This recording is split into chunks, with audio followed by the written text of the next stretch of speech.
अग्निवीर होंगे उनको 20% horizontal reservation दिया जाएगा, यानी कि जो रिजर्वेशन पहले से एग्जिस्ट कर रहा है उसी में उनको समोजित किया जाएगा। यानी कि बड़ी योजना है उत्तर प्रदेश सरकार की। उत्तर प्रदेश पहला ऐसा राज्य है जो 20% रिजर्वेशन देगा एक्स अग्निवीर को।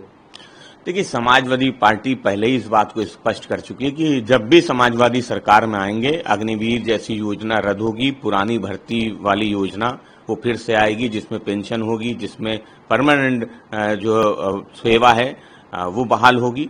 इसलिए समाजवादी पार्टी समझती है कि अग्निवीर को लेकर उत्तर प्रदेश सरकार ने जो योजना बनाई है, जो रिजर्वेशन का रास्ता और नौकरी का रास्ता खोला है, उस पर समाजवादी पार्टी को कोई टिप्पणी नहीं करनी है, लेकिन अग्निवीर जैसी योजना वो रद्द होनी चाहिए, वो वापस होनी चाहिए।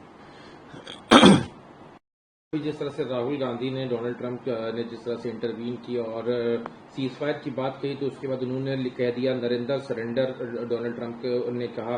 तो राहुल गांधी ने यही चीज कही है कि डोनाल्ड ट्रंप ने यह कह दिया और वो बात मान गए नरेंद्र मोदी, जिसके बाद अब बीजेपी का कहना यह है कि राहुल गांधी पाकिस्तानी एजेंट है और बराबर देश को गिराने की बात करते हैं।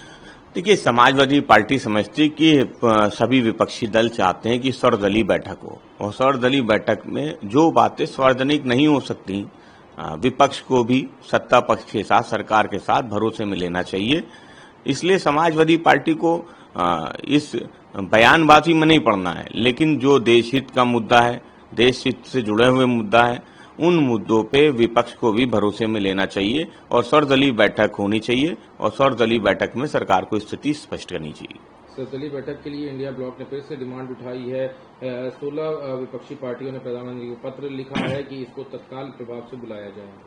देखिए, विशेष सत्र समाजवादी पार्टी समझती कि विशेष सत्र बुलाने में सरकार को कोई दिक्कत नहीं होनी चाहिए, क्योंकि विपक्ष वो चाहता है वो हम सरकार के साथ खड़ा रहा, सरकार को सारे निर्णय के लिए सारे अधिकार दिए, सरकार के कंधे से कंधा मिला के पूरा विपक्ष खड़ा रहा। विपक्षी सांसदों, सत्ता पक्ष के सांसद वो विदेश भी गए अपने देश का पक्ष रखने के लिए।